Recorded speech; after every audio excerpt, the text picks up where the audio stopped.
Good afternoon, friends. Myself, Jansar Kishore from Navkar Institute. Today, I will teach Standard 9, the main book Beehive, chapter number 2, the sound of music. In last video, I have completed page number 21, and in page number 22 I have completed up to Sahnai. Okay, now let's go ahead. Point 2. Okay, so point 1 I have completed. Now let's start from the point 2.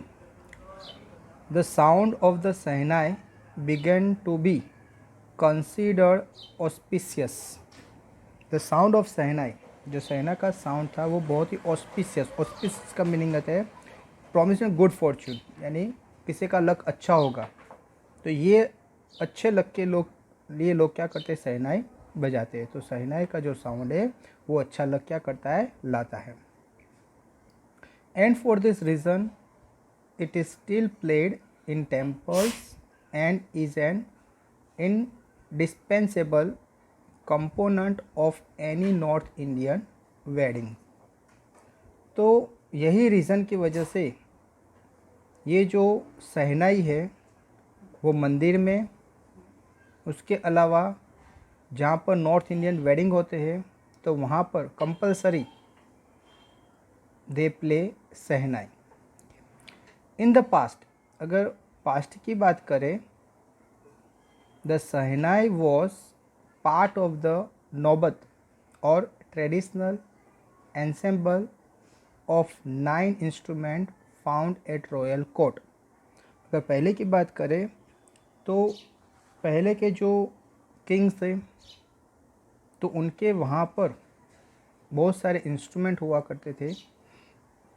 तो ये सब instrument में एक सहनाई भी हुआ करती थी, यानी ये सहनाई का भी काउंटिंग वो इंस्ट्रूमेंट में होता था. यानी हर एक जगह जहाँ पर भी रॉयल कोर्ट है वहाँ अलग अलग टाइप के जो इंस्ट्रूमेंट प्ले किए जाते हैं वहाँ पर कंपलसरी ये जो सहनाई है उसको भी प्ले करते थे. यानी ये जो सहनाई है वो बहुत ही पुरातन टाइम से, यानी बहुत ही एंशिएंट टाइम से उसका यूज़ होता रहा है.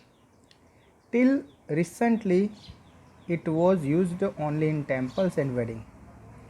अभी की बात करें तो अभी भी ये जो सहनाई है उसका यूज़ टेम्पल्स में और वेडिंग में दोनों जगह यूज़ होता है. The credit for bringing this instrument on to the classical stage goes to Ustad Bismillah Khan. Credit, ये जो सहनाई है उसको क्लासिकल स्टेज में जो ले गए, ओके, ये जो सहनाई थी उसको क्लासिकल स्टेज में ले जाने का जो काम किया है वो इंसान का नाम है उस्ताद बिस्मिल्लाह खान. यानी सहनाई पहले नॉर्मल इंस्ट्रूमेंट गिनना थी लेकिन अभी क्लासिकल स्टेज में उसको कन्वर्ट किया है. ओके फ्रेंड्स, तो यहाँ पर ये जो सेकंड पॉइंट है वो कंप्लीट हुआ. एक बार फिर से देख लेते हैं कि जो सहनाई का जो म्यूज़िक है उसको गुड फॉर्चून कहते हैं. इसकी वजह से ये जो सहनाई है वो टेंपल में और नॉर्थ इंडियन वेडिंग में कंपलसरी उसका यूज़ होता है. पहले की बात करें तो पहले जो रॉयल कोर्ट हुआ करती थी वहाँ पर बहुत सारे इंस्ट्रूमेंट प्ले किए जाते थे. तो वहाँ पर उसमें कंपलसरी एक ये जो सहनाई उसका काउंटिंग होता था. आज की बात करो तो आज भी टेम्पल्स में और जो वेडिंग से उसमें सहनाई लोग क्या करते, बजाते हैं. ये जो सहनाई है उसको क्लासिकल स्टेज में ले जाने का जो मेन जिसने काम किया वो उसका नाम है Ustad Bismillah Khan. Okay friends, now let's go. Now point 3. As a 5-year-old Bismillah Khan played gilli danda near a pond in the ancient estate of Dhumrao in Bihar. तो एज अ 5-year-old यानी यहाँ पर जो बिस्मिल्लाह खान ने उनकी बात की है कि जब वो 5 साल के थे तो उस टाइम पर ये बिस्मिल्लाह खान, ये दुमराव एस्टेट है जो बिहार में है, वहाँ पर वो गिल्ली डंडा खेलते थे पौंड के किनारे पर। Okay, he would regularly go to nearby Bihari ji temples to sing the Bhojpuri chaita. तो वो रेगुलरली जो बिहारी जी टेम्पल है जो उनके नियर बाय यानी वहाँ जो रहते थे उसके आसपास था, वहाँ पर वो भोजपुरी चैता गाने के लिए वो टेम्पल में जाते थे। At the end of which he would earn a big laddu weighing 1.25 kg, a prize given by the local maharaja. तो वो डेली ये जो टेम्पल था जिसका नाम था बिहारी जी टेम्पल, वहाँ पर वो ये भोजपुरी चैता गाने के लिए जाते थे। और एंड ऑफ दिस यानी ये चैता गाने के बाद जो कंप्लीट हो तब उसको वहाँ के उस टाइम के जो लोकल महाराजा थे उनकी तरफ से उनको एक बड़ा लड्डू मिलता था, जो लड्डू का वेट होता था 1.25 kg। ओके, 1 किलो और 250 ग्राम्स, इतना बड़ा एक लड्डू उनको मिलता था ये बिस्मिल्लाह खान को। दिस हैपन 80 ईयर्स एगो, ये जो बात है वो बात की है 80 ईयर पहले की। And a little boy has travelled far to earn the highest civilian award in India.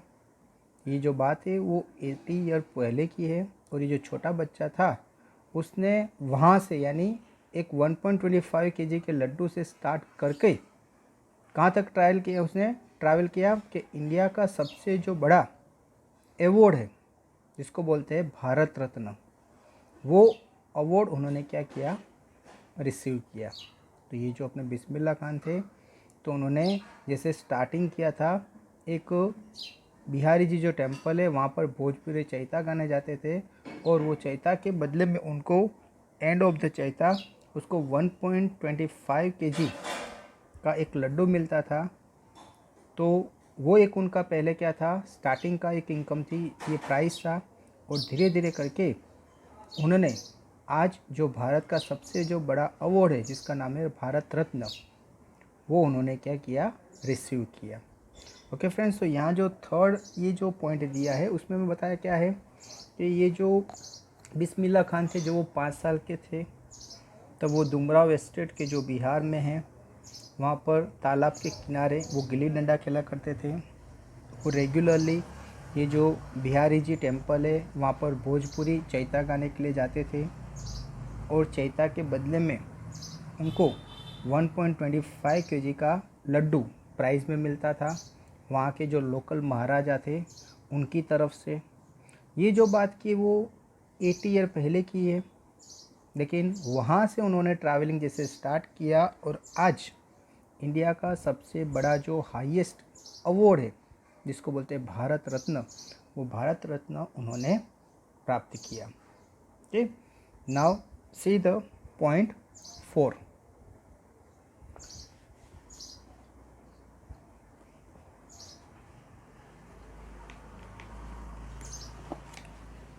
Born on 21st March 1916, Bismillah belongs to well-known family of musician from Bihar।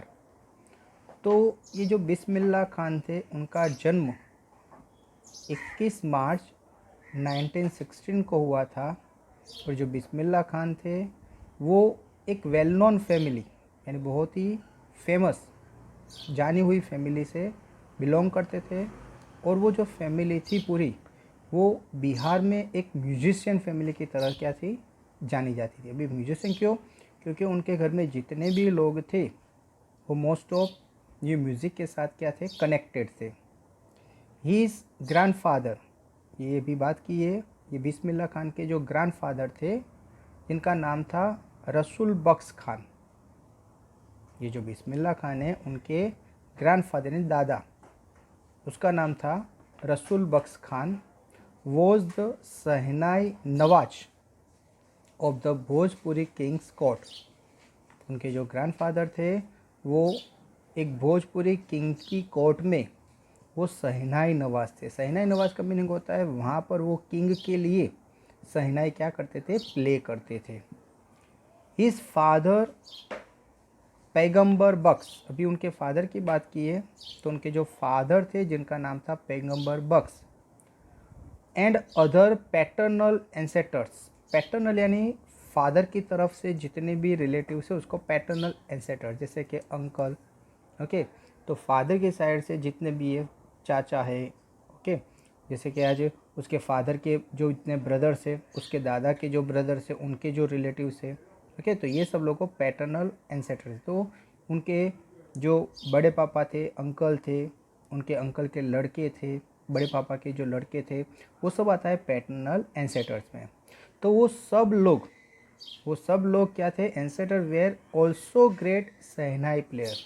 वो मोस्ट ऑफ सब लोग अच्छे शहनाई प्लेयर थे, यानी इन शॉर्ट सब लोग उनके घर में जितने भी थे फादर की साइड, वो सब लोग क्या करते थे, वो शहनाई बजाते थे। ओके फ्रेंड्स, तो ये जो फोर्थ पॉइंट है वो एक बार फिर से रिपीट कर देता हूँ कि यहाँ पर बात की है कि बिस्मिल्लाह खान है, उनका जन्म 21 मार्च 1916 को हुआ था और वो बिहार में एक वेल नोन फैमिली के जो म्यूजिशियन थे वहाँ पर उनका जन्म हुआ था।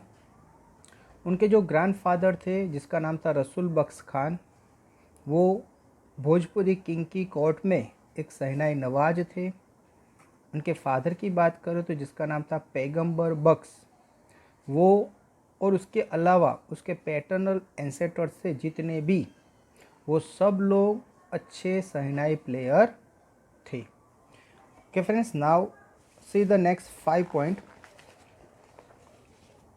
फिफ्थ पॉइंट में क्या दिया है कि the young boy took to music early in life. ये जो यंग बॉय था, किसकी बात की है, बिस्मिल्लाह खान। तो ये जो यंग बॉय था उसने अपनी लाइफ में अर्ली एज में, यानी बहुत ही छोटी एज में ही उन्होंने ये म्यूज़िक सीखना क्या किया, स्टार्ट किया। एट द एज ऑफ 3, जब उनकी एज 3 साल की थी, when his mother took him to his maternal uncle's house in Banaras, जब उसकी जो मदर थी वो मदर उसको कहाँ ले गए, मैटरनल अंकल हाउस यानी मामा के वहाँ, जो मम्मी के भाई होते हैं, मम्मी के फादर है, तो वो सब साइड को क्या बोलते हैं, मैटरनल। ओके, पैटर्नल का बोला कि पापा के भाई, फिर पापा के जो दादा है, दादा के भाई, उनके लड़के, वो सब होता है paternal side. Okay, maternal side यानी मम्मी की साइड का, मम्मी के भाई है, फिर जो दादा है यानी नाना बोलते हैं, तो नाना के जो भाई, उनके लड़के, तो ये सबको हम क्या बोलते हैं, मैटरनल अंकल्स।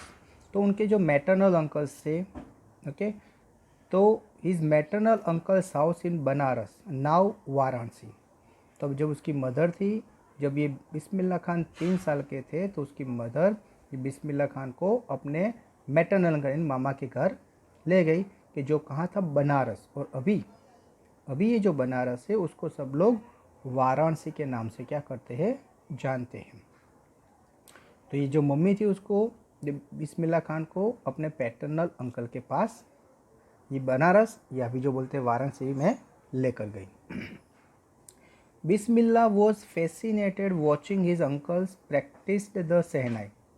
बिस्मिल्लाह खान वो बहुत ही फैसिनेट यानी अट्रैक्ट होना, जब वो देखते कि उनके जो अंकल है वो शहनाई जो प्ले कर उसकी प्रैक्टिस कर रहे हैं, तो वो देखकर ये बिस्मिल्लाह खान बहुत ही अट्रैक्ट होते थे। Soon Bismillah started a company his uncle. Soon and थोड़े टाइम में ये जो बिस्मिल्लाह खान थे उन्होंने अपने अंकल, ओके, यानी मैटरनल अंकल जिसका नाम था अली बख्श, क्या करते थे वो, to the Vishnu temple of Banaras where Bakhsh was employ to play the shehnai. तो ये जो बिस्मिल्लाह खान के अंकल थे अली बख्श, वो वहाँ पर बनारस में एक विष्णु टेम्पल था, तो विष्णु टेम्पल में वो एम्प्लॉय थे, वहाँ पर वो काम करते थे। क्या काम करते थे, प्ले द शहनाई, वहाँ पर वो शहनाई बजाते थे। तो ये जो बिस्मिल्लाह खान थे वो भी उनके साथ में जाने लगे। जब उनके अंकल ये विष्णु में टेम्पल में जाकर, बनारस के जो विष्णु टेम्पल है वहाँ पर वो म्यूज़िक यानी ये जो शहनाई बजाते थे, तो वहाँ पर ये जो बिस्मिल्लाह खान थे वो उनके साथ जाने लगे वो टेम्पल में। Ali Bakhsh would play the shehnai and Bismillah would sit captivated for hours on and.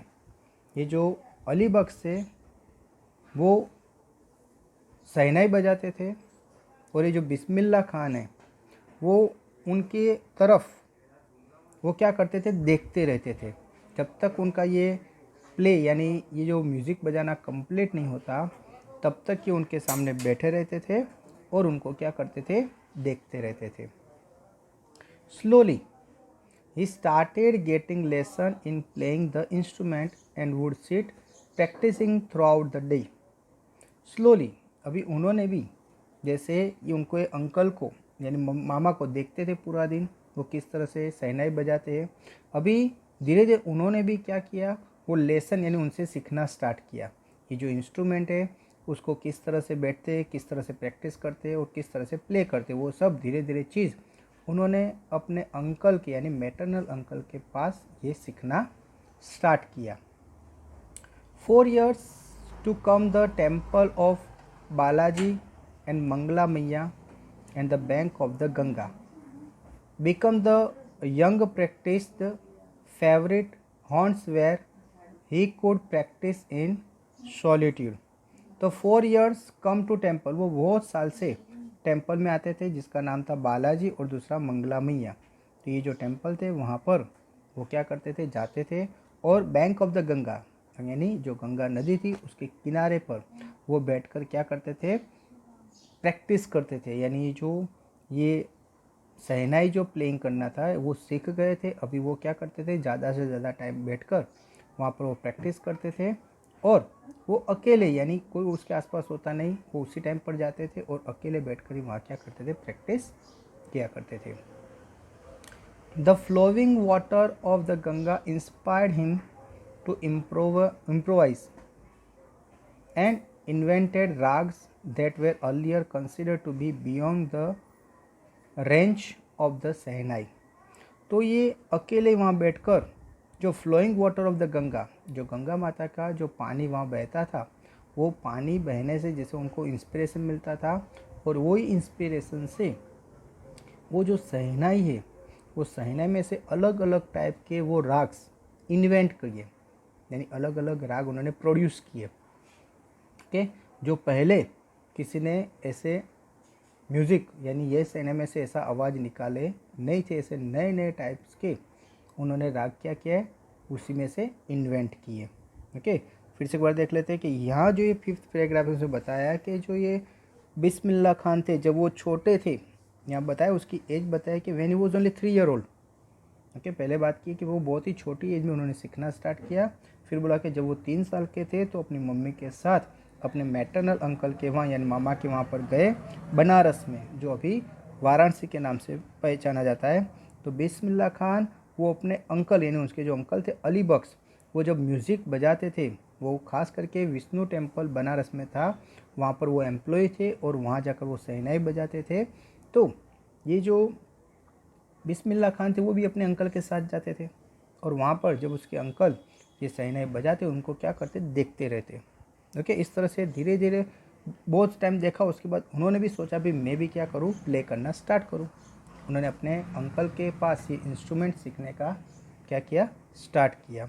उन्होंने पहले प्रैक्टिस की, उनके अंकल ने जो जो सिखाया उसकी प्रैक्टिस वो कहाँ करते थे, जो ये टेम्पल्स यानी जो गंगा मैया थी उसके बैंक पर यानी किनारे पर वो अकेले जाते और लॉन्ग टाइम तक वो अकेले बैठकर क्या करते थे, प्ले करते थे। ओके, और ये जो flow of water of Ganga मैया, जो गंगा मैया का पानी का फ्लो जो बढ़ता था, तो जिसे उनको उनमें से इंस्पिरेशन मिलता था और वो इंस्पिरेशन में वो अलग अलग न्यू राग को इन्वेंट करते थे जो पहले कभी किसी ने प्ले नहीं किया हो। ऐसे ऐसे उन्होंने राग नए नए क्या किए, बनाए और उसको प्ले किया। Okay friends, now see the point 6। At the age of 14 age of 14, जब उनकी एज 14 ईयर की हुई तब की बात है।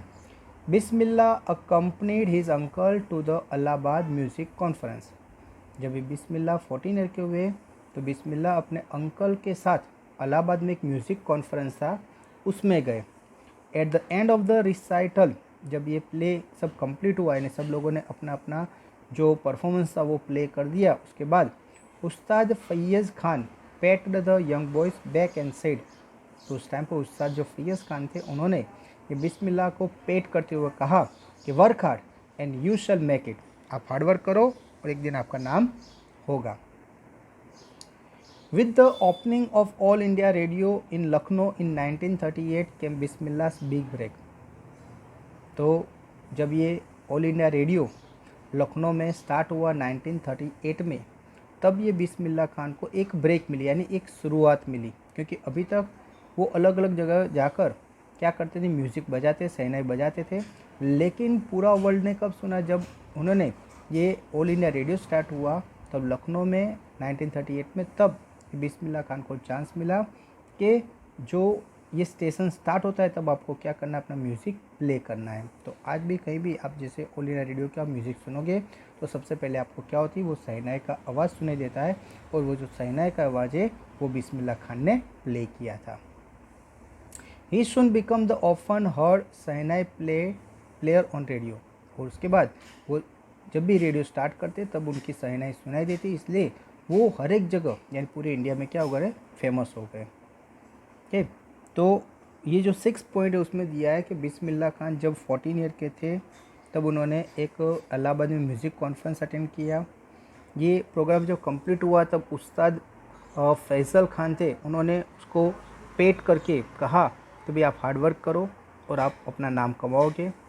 उसके बाद बात की है कि जब ये ऑल इंडिया रेडियो लखनऊ में 1938 में स्टार्ट हुआ तो उनको एक शुरुआत मिली। ओके, शुरुआत क्या मिली कि ये जो रेडियो है ऑल इंडिया रेडियो, तो उसमें जब वो स्टार्ट होता है तो सबसे पहले क्या होता है, शहनाई का आवाज़ सुनाई देता है, और वो जो शहनाई जो आवाज़ था वो प्ले किसने किया है, बिस्मिल्लाह खान ने। और इस तरह से लखनऊ, उसके बाद अलग अलग जैसे स्टेट में ये स्टार्ट हुआ, तो हर एक जगह ये पूरे इंडिया में सब लोग उनको एक शहनाई प्लेयर के नाम से जानने लगे। Okay, now see the 7th point. When India gain independence on 15 अगस्त, जब इंडिया इंडिपेंडेंट हुआ, कब, 15 अगस्त की बात है 1947 में, Bismillah Khan became the first Indian to greet the nation with his shehnai. तो जब इंडिया इंडिपेंडेंट हुआ 15 अगस्त 1947 में, तभी जो बिस्मिल्लाह खान थे उनको पहला चांस दिया गया कि भाई नेशन को क्या करे, ग्रीट करे। किस तरह से ग्रीट करे, शहनाई बजाकर। तो शहनाई प्ले करके उन्होंने पूरे इंडिया को क्या किया, ग्रीट किया। He poured his heart out into raga Kafi from the Red Fort to an audience which, okay, तो ये जो बिस्मिल्लाह खान थे तो उन्होंने ही पोर्ड हिज हार्ट, जैसे उन्होंने वो म्यूज़िक प्ले करने में अपना हार्ट जैसे लगा दिया, और उन्होंने राग काफ़ी रेड फोर्ट यानी लाल किले से उन्होंने स्टार्ट किया बजाना, और जो ऑडियंस थी विच इंक्लूडेड पंडित जवाहरलाल नेहरू, जो ऑडियंस थी उसमें कि पंडित जवाहरलाल नेहरू के जो कौन थे, first prime minister of India, तो उन्होंने भी उस टाइम पर ये बिस्मिल्लाह खान का जो शहनाई प्ले था वो उन्होंने सुना। वो later gave his famous tryst with destiny speech. उसके बाद ये जो शहनाई प्ले होने के बाद ये जो पंडित जवाहरलाल नेहरू थे उन्होंने एक speech the, tryst with destiny, कि हर एक इंसान को अपनी डेस्टिनी के लिए क्या करना चाहिए, ट्राई करना चाहिए। और उन्होंने जो स्पीच दी, ये स्पीच से पहले ये बिस्मिल्लाह खान ने क्या किया था, ये शहनाई प्ले की थी। ओके फ्रेंड्स, तो यहाँ पर बात की है कि बिस्मिल्लाह खान को 15 अगस्त 1947 में जब अपना इंडिया इंडिपेंडेंट हुआ तो उस टाइम पर सबसे पहले इंडिया को ग्रीट करने का चांस उनको मिला कि शहनाई बजाकर इंडिया को क्या करो, ग्रीट करो। और उस टाइम पर उन्होंने जैसे वो प्ले में अपना हार्ट लगा दिया था और राग काफ़ी रेड फोर्ट से यानी लाल किले से उन्होंने ये प्ले किया, और उस टाइम पर ऑडियंस बहुत सारे थे, उसमें इंक्लूड पंडित जवाहरलाल नेहरू भी थे। तो पंडित जवाहरलाल नेहरू ने भी उन्होंने ये सुना, और उसके बाद ये जब ये बिस्मिल्लाह खान ने ये राग काफ़ी वो कंप्लीट किया, उसके बाद ये पंडित जवाहरलाल नेहरू ने एक speech the tryst with destiny नाम की, और इस तरह से ये बिस्मिल्लाह खान उस टाइम पर बहुत ही फेमस बने। Next paragraph, Bismillah Khan has given many memorable performance both of India and abroad. Bismillah Khan ने इंडिया और अब्रॉड में बहुत ही अच्छे क्या किया, परफॉर्म किया है, यानी ये म्यूज़िक बजाया है। His first trip abroad was Afghanistan where king Zahir Shah was so taken in by the maestro that he gifted him priceless Persian carpet and other souvenir. The king of Afghanistan was not the only one to fascinate with बिस्मिल्लाह's music. तो बिस्मिल्लाह खान ये only India में नहीं लेकिन पूरे world में famous हुए। सबसे पहले की बात है, उनको पहले अब्रॉड जाने का चांस कब मिला, जो अफ़गानिस्तान का जो किंग था जिसका नाम था किंग जाहिर शाह, उन्होंने अपने वहाँ पर उसको इनवाइट किया और अलग अलग गिफ्ट देकर उनको क्या किया, सम्मानित किया। उनमें प्राइसलेस पर्शियन कारपेट मिली और दूसरी भी बहुत सारी चीज़ें उनको दी। उसके बाद बोला है कि ये जो किंग ऑफ अफ़गानिस्तान वही अकेले नहीं थे, लेकिन दूसरे भी बहुत सारे लोग ये बिस्मिल्लाह खान की म्यूज़िक के दीवाने थे। फिल्म डायरेक्टर विजय भट्ट, जो फिल्म डायरेक्टर विजय भट्ट थे, वो सो इम्प्रेस, वो इतने इम्प्रेस हो गए कि after hearing Bismillah play at the festival, जब उन्होंने ये जो विजय भट्ट थे, जब उन्होंने ये बिस्मिल्लाह खान का जो म्यूज़िक था शहनाई प्ले, वो जब उसने सुना एक कोई फेस्टिवल में, that he named a film after instrument called गूंज उठी शहनाई। तो उन्होंने एक मूवी बनाई, उनकी म्यूज़िक पर उन्होंने क्या बनाई, एक मूवी जिसका नाम क्या रखा, गूंज उठी शहनाई। द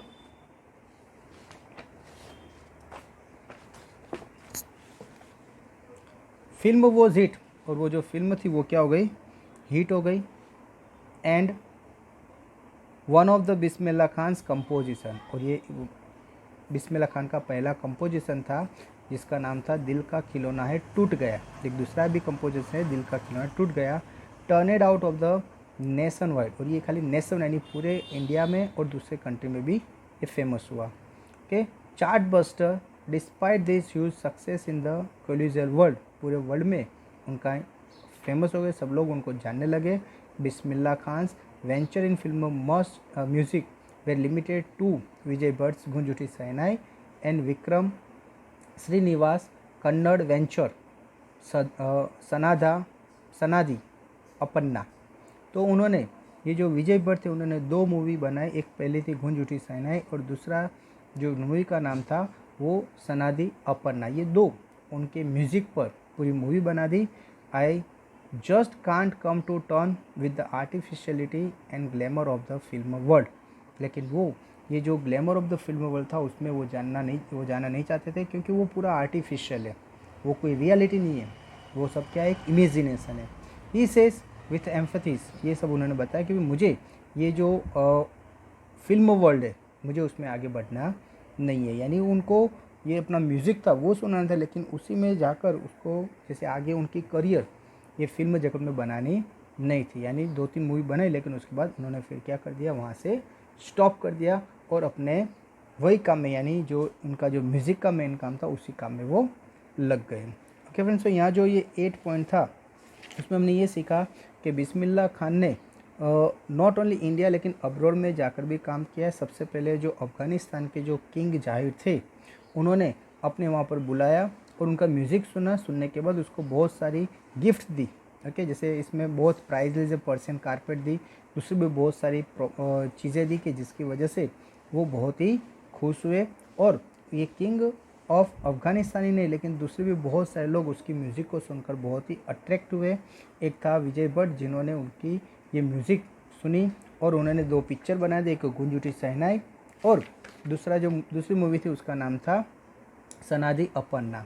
तो ये मूवी में उनको बहुत ही नामना मिली, लेकिन ये जो बिस्मिल्लाह खान थे वो सोचते कि मुझे इसी में अपना नाम करना नहीं है। उसके बाद उन्होंने मूवी में काम किया नहीं और वो अपना जो म्यूज़िक था उसमें क्या करने लगे, आगे बढ़ने लगे। ओके फ्रेंड्स, तो यहाँ पर 8 पॉइंट तक कंप्लीट हुआ। आई होप कि आपको ये पूरा पॉइंट कंप्लीट पता चल गया होगा। फिर भी कोई डाउट है तो आप यही जो है पैराग्राफ फिर से क्या करो, सुन सकते हो। ओके, तो इसके बाद एक आपको PDF फाइल दी जाएगी जिसमें आपको होमवर्क करना है। Okay friends, thank you very much to listen me carefully.